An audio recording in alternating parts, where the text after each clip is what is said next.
the President. Ito ang genius move ni Senator Lacson dahil nakita ang problemang anay sa palasyo na ikinaligtas ni Pangulong Marcos. Buti na lang, halika atin itong pag-usapan mga kaibigan. Ang nag-deliver papunta sa bahay nila Pangulong Bongbong Marcos at Speaker Martin Romualdez mag-insert o magpasok ng 100 billion worth of projects sa BICAM. Announcement na ginawa, yung statement na ginawa ni ex-congressman Saldico, na nagbintang siya na 100 billion, sinasabi niya na utos daw ng Pangulo na isingit sa BICAM. I'm not defending the President, Mr. President, because you cannot just fool around and misrepresent the President of the Republic of the Philippines. No matter how kind-hearted he is, let's not take advantage. Isipin mo ito, isang armored van na puno ng pera, nakapark sa basement ng isang hotel sa Makati, umaabot sa 2 bilyong piso ang laman. Hindi gumagalaw, hindi umaandar, parang bomba na pwedeng sumabog sa buong gobyerno anumang oras. Gusto mo nang itanong, kanino yan? Sino ang nag-utos? Totoo bang para sa Pangulo yan? Pero teka, bago natin sagutin yan, kailangang intindihin kung paanong niligtas ng ating Pangulong Diyos ang Presidente at paano ginamit si Senator Ping Lacson para mahuli ang anay sa palasyo. Ito ang chismis na 25 bilyong piso para kay Pangulo. Una mo narinig ang kwento kay Saldico. Sabi niya, may 100 bilyong pisong insertion sa budget. 25 bilyong daw ang komisyon para sa Pangulo, para kay Pangulong Marcos Jr. Madaling maniwala pero may problema.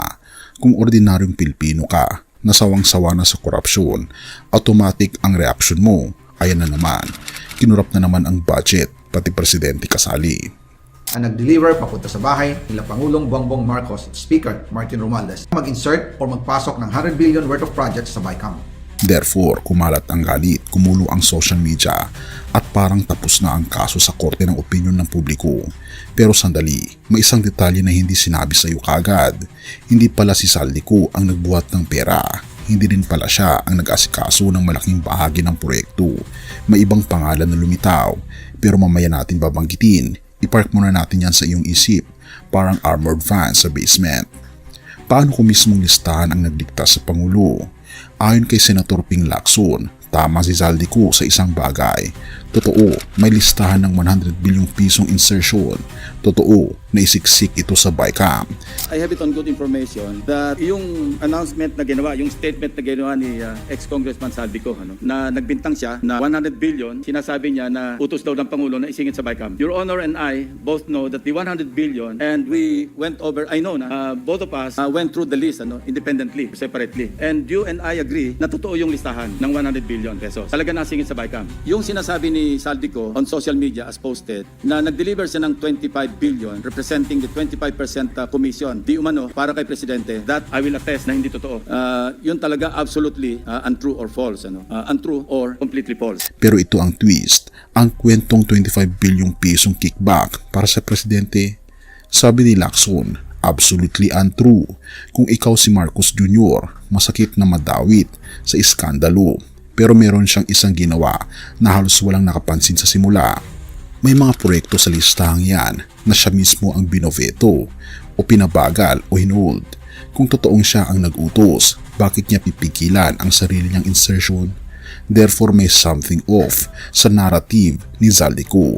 At doon pumasok si Lacson, hindi bilang tagapagtanggol, kundi bilang investigador na sanay maghanap ng butas sa kwento. Pero teka, hindi pa yan ang pinakamalupit na parte, kasi dito na papasok ang tunay na anay sa palasyo. Ang misteryosong undersecretary at ang name drop. Habang umiinit ang kwento, may isang pangalang paulit-ulit lumilitaw sa likod ng kamera. Undersecretary Adrian Bersamin at Yusek Trigve Olayvar. Ayon kay Lacson, base sa kwento ni dating DPWH Undersecretary Roberto Bernardo, may mga tao sa Malacanang na ginagamit ang pangalan ng Pangulo para mapaniwala si Saldico. Nautos ni Presidente yan, ipasok mo yung 100 bilyong piso sa BICAM. The call from the camp of former Undersecretary Roberto Bernardo. Ang sinasabi niya, noong nakita niya si Saldico sa social media na nagsasabing merong 100 billion na di umano inutos ng Pangulo na isingit sa BICAM, napag-alaman ko from Undersecretary Bernardo na may mga tao sa Malacanang, not the President, not authorized by the President, who misrepresented him. I will name some of them. Undersecretary Adrian Bersamin. He name-dropped the President, making Saldico believe na utos ng Pangulo na ipasok sa BICAM yung insertions na 100 billion. Now, Yusek Raigib Olaybar. Kung ikaw si Ko, may nagsabi sa'yo na galing daw mismo sa Pangulo, pero ang nagdadala ng mensahe ay hindi ang Pangulo, kundi mga tao sa paligid niya, nakaporma, nakabarong, may posisyon. Sinong hindi maniniwala kung Bersamin ang nababanggit? May Yusek na nag-explain, may listahan ng proyekto, may power vibe sa kwarto. Therefore, nabuo ang perfect na kondisyon sa isang grand misrepresentation. Hindi nagsalita ang Pangulo pero ginamit ang pangalan niya. Yan ang anay. Tahimik, malalim kumagat, hindi agad kita sa labas. At ito yung hindi pinansin sa viral story, si Bernardo. Balik tayo sa armored van sa basement. Akala mo si Saldico ang bida o kontrabida sa cash delivery. Pero ayon kay Lacson, base kay Roberto Bernardo, ibang tao ang talagang nag-aasikaso. Siya, si Bernardo, ang humawak daw ng 52 bilyong piso ang proyekto sa DPWH. Siya rin daw ang nag-deliver ng 8 bilyong piso kay Yusek Trigve o Olayvar sa higit 10 beses na delivery. Yung sa 81 billion, 52 billion, siya ang personal na nag-handle. Ako po nag-handle nun. Nasa notes niya, ito yung kanyang table, binigyan niya ako ng kopya. 51.01, I think almost 52 billion. Anyway, so 52 billion, yun yung personal hinandle niya. And talagang sabi niya, naghatid ako ng pera as kickback, but not to the President, but to Yusek Olayvar. And sabi niya, ang pagkaalam niya, kasama si Yusek Adrian Bersamin. 8 billion pesos, Mr. President, in at least 10 deliveries. Kung totoo ito, therefore may malaking butas sa kwento ni Ko na ako ang nag-deliver ng 25 bilyong piso para kay Presidente. Kasi kung si Bernardo ang may hawak ng pondo, pero si Ko ang nagkuklaim na siya ang naghatid, sino ngayon ang nagsasabi ng totoo? At tanda mo pa yung armored vans? Ayon sa kwento, ganito raw ang arrangement. Tigi-isa ng armored van, si Olayvar at si Bernardo, magpapark sa basement. Isang van puno ng pera, 800 milyong piso hanggang 2 bilyong piso kada biyahe. Isang delivery daw ang pinakamalaki, mga 2 bilyong piso. At ito pa raw yung araw na magulo ang balita dahil sa pagkakaaresto ni dating Pangulong Duterte. The modus that yung arrangement nila is may tigay sa silang armored van. May armored van si Yusek Olayvar, may armored van siya, magpapark sa basement ng Diamond Hotel, darating yung van driven by Olayvar, and possibly, sabi niya, hindi sa sigurado, and possibly along with Adrian Bersamin. Bakante yung armored van, ipapark, idadrab yung isang van na puno ng pera. Ranging from 800 million hanggang 2 billion. Umabot ng 2 billion only because sometime in March, yung kanyang date na sinasabi from, I think, March hanggang April yung delivery. Very good nga raw siya, sabi ni Yusek Olayvar, kasi nakakapag-deliver. Ang biggest kasi naipon because March 11, natatandaan niya, inaapuran niya na si Undersecretary Olayvar, nakunin na kasi napupuno na at saka matagalan nakapark. Ang sabi niya, sabi ni Olayvar sa kanya, wag muna kasi magulo ngayon dahil inaaresto si dating Pangulong Duterte. Kung nagkataon na hindi inimbestigahan yan, magiging simple lang itong chismis online. Pero dahil kinulit ni Lacson ang detalye, unti-unting lumalabas na hindi ganun kasimple ang istorya ni Ko. Kung siya ang nag-utos, bakit niya binibigyang X? Ito yung tanong na parang simpleng math problem, pero matagal bago naisip ng publiko. Kung si Marcos Jr. ang nag-utos na mag-insert ng 100 bilyong piso, bakit niya ibineto ito o idinelay ang ilan sa mga proyektong yan? Kung alam ni Pangulo at siya nag-utos na mag-insert ng 100 billion sa GAA, sa BICAM, bakit niya ibibito? Yan din ang observation ni Your Honor, di ba? Sabi niyo rin? Because you also examined. While you were examining respecting the 2025 GAA, we were also busy inspecting. Hindi naman tayo po nag-coordinate, but our findings are practically the same, di ba? It's the same, Mr. President. Same. Hindi mo kailangan maging abogado para ma-feel na illogical yun. Pwede mong sabihin, baka style lang yan, para kunwari malinis siya. Pero kahit ganun, may isang bagay na hindi may tatanggi. Una, kung gusto niya talagang tumuloy ang insertion, therefore may kapangyarihan siya na wag i-veto. At pangalawa, may mga projects na tinatamaan ng pag-veto o delay at yan mismo ang ginamit ni Lacson para questionin ang logic ni Ko. Hindi ibig sabihin na huli ang lahat sa gobyerno, pero malinaw ang punto ni Lacson Huwag nating ipako ang Pangulo sa krus sa basehan ng kwentong hindi pa man lang under oath at may mga petsa, listahan at galaw na hindi nagtutugma. God save the President. Pero paano? Dito papasok yung title na parang pelikula. Iniligtas ng ating Panginoong Diyos ang Presidente, hindi dahil biglang may liwanag sa langit, pero dahil sa mga kombinasyon ng mga maling detalye sa kwento ni Ko, petsa ng cash out na hindi tugma sa timeline ng budget, deliveries noong 2024 para sa GAA 2025 na hindi pa nga tapos i-propose, at pangalawa, mga veto at delay na ginawa ng Pangulo mismo. Kung gusto mo ng ghost projects, bakit mo pipigilan sa huli? At pangatlo, isang investigador na hindi natatakot mag-connect ng dots, si Lacson, na sanay sa mindset na facts muna bago feelings. Therefore, parang ganito ang nangyari sa bigger picture. Ang balak sana, gamitin ang pangalan ng Pangulo para paglaruan ang budget.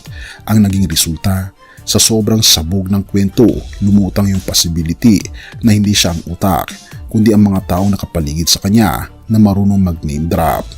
Hindi milagro na bumukas ang langit, pero providential yung timing na may isang Bernardo na nagsalita at may isang Lacson na marunong makinig at magduda sa sobrang perfect na script ni Zaldico. Genius ni Lacson, ani sa palasyo. Kung titignan mo, hindi si Lacson ang bida ng tagapagtanggol ng Pangulo.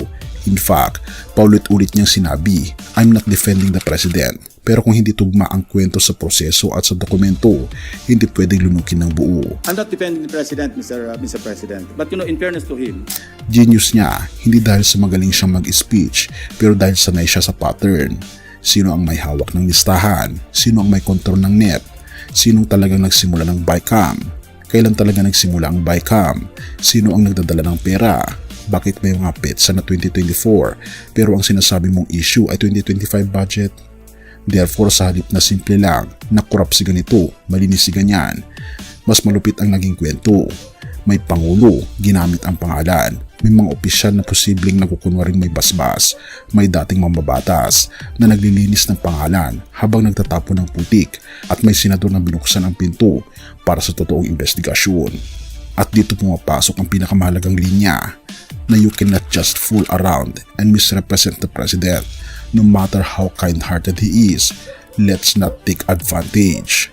because you cannot just fool around and misrepresent the President of the Republic of the Philippines. No matter how kind-hearted he is, let's not take advantage. Unang Pedro 3 verse 18. Si Kristo ay minsan nagdusa dahil sa kasalanan, ang matuwid para sa mga makasalanan, upang dalhin tayo pabalik sa Diyos.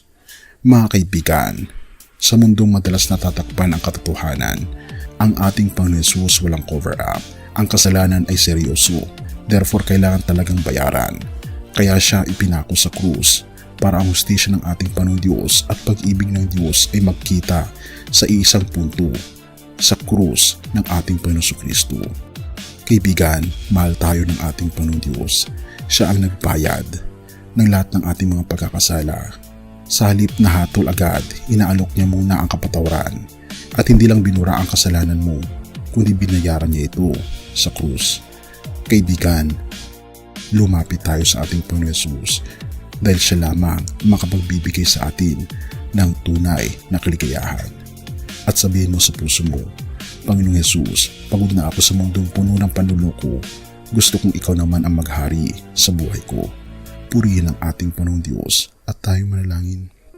Ama naming Diyos na makapangyarihan sa lahat, lumalapit po kami sa inyo sa gitna ng kaguluhan sa aming bansa at sa mundo.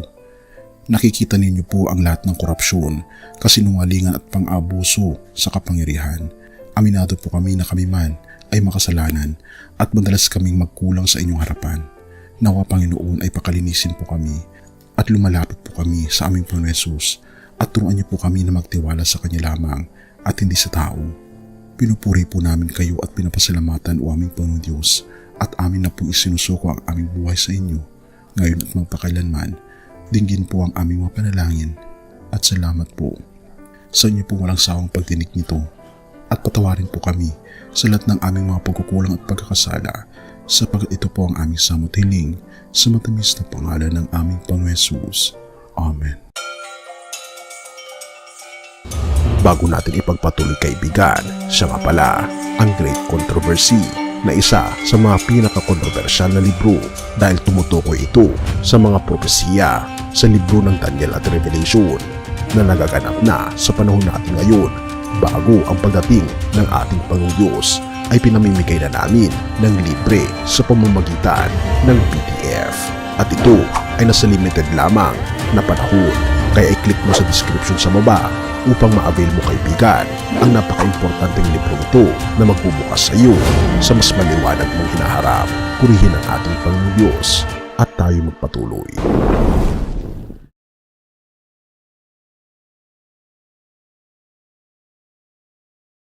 Siyang aking patnubay, siyang aking gabay, siya ang tanging Panginoon, magpakailanman. Siyang aking patnubay, siyang aking